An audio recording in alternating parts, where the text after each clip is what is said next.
Hello my friends, this is Paul and welcome to A Common Touch of Fantasy. And I'm trying this whole standing up thing while doing a review, so we'll see what happens when I do this. So the review I have for today is Ship of Destiny by Robin Hobb. This is the third book in the Live Ship Traders trilogy. So what is Ship of Destiny? Ship of Destiny is a very character-based book. This entire series has been.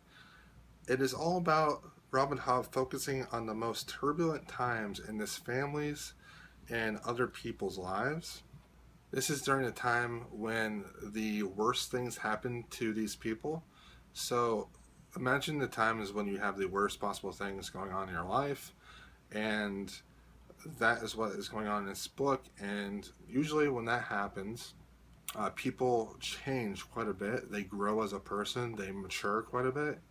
And that is the entire point of this entire series and this book, is to show the maturity from a child, a teenager, a young adult, into what their future holds for them. And I absolutely love it. You should read Ship of Destiny and the Live Ship Traders trilogy because the characters are so amazing. These characters are as close to me as real life friends. I enjoy them so much. I see them change, I see them grow. This has the best characterization of any trilogy, any series of books that I've ever read.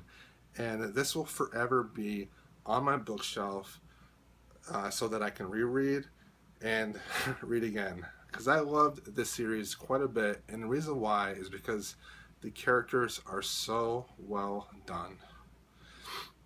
I will want to visit these characters again in the future. Basically, this series has it all. It has pirates, it has trading families, it has sea serpents, it has ships that are alive, it has family drama, it has political drama, it has pretty much everything that you would want in your fantasy book. And at the focus of all of it is just this one trader family called the Vestrits, and their life being turned upside down. You know, as much as I love the first two books in this trilogy, The Ship of Magic and Mad Ship, this one wasn't as good. Mainly because I took a break while reading this, so it's not really the book's fault, it's mostly my fault. I took a break, and when I got back from that break, I had a very hard time getting back into the book a little bit. I struggled in the middle. It just felt like this book was dragging, and it was taking me way too long to read, and I hate having that feeling of, oh, this is taking me so long to read. I wish I could get over with it. There was a lot of repetitive scenes. For example, this girl got captured, and she's being held by these one people with a boat. And then that boat gets captured by another boat, and she's being held by those people. And it's very repetitive with her point of view, and I just did not care for that. Also, there is a point of view character in this book that's brand new.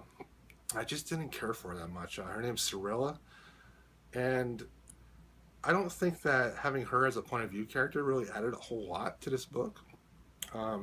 She was there to explain a lot of the political intrigue things, a lot of the political plot lines, but I felt like other characters could have done that better, and I just didn't really care about reading about her plotline at all.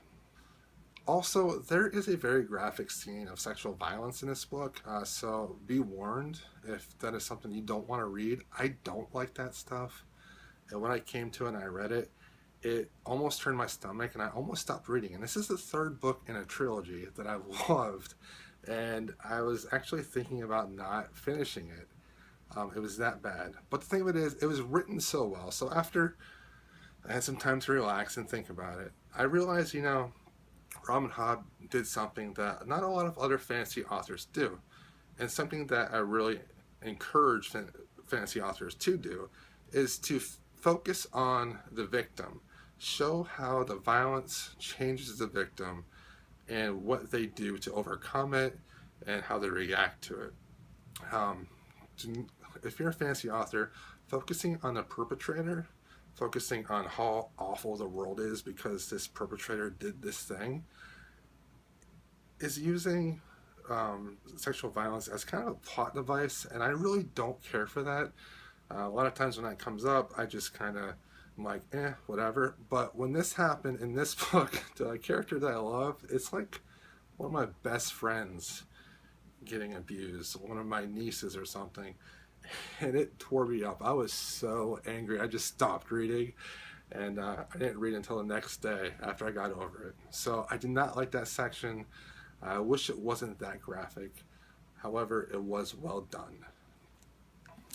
Overall, I gave this book a 4 out of 5. I really enjoyed it. I love this series. I give this series a 5. And I encourage anyone that are fans of fantasy to check this series out. And anyone that likes contemporary literature that deals with characters, I would definitely suggest checking this out. It's such a character-based book that I think it can cross a lot of lines between subgenres. For plot, I gave it a 3.